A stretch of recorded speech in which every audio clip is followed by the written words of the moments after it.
একদিন একটি ভদ্রলোক জঙ্গলের রাস্তা দিয়ে হেঁটে যাচ্ছিল। তখনই সে রাস্তা হারিয়ে ফেলে।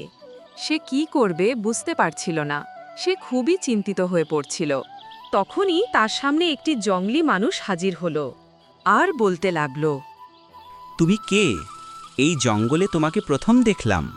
তারপর তিনি বলতে লাগলো।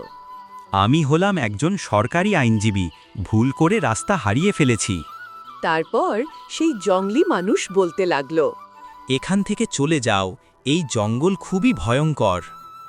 তারপর তিনি খুবই ভয় পেয়ে গেল আর বলল, ঠিক আছে, আমি চলে যাচ্ছি।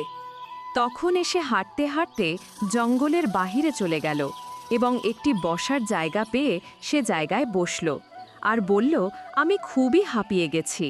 দেখতে দেখতে সে তার শহরে ফিরে এলো।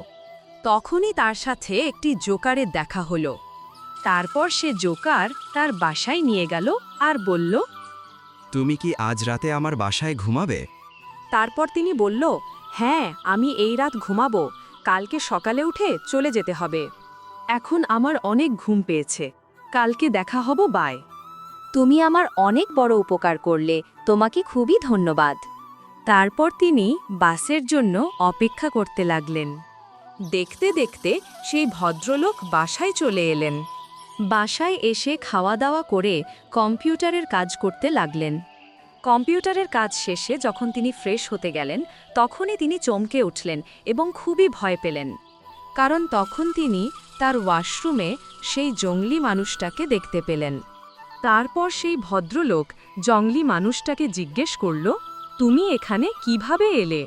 তখন জঙ্গলি মানুষটা বলল, আমি তো ভূতের রাজা, রক্ত পান করি।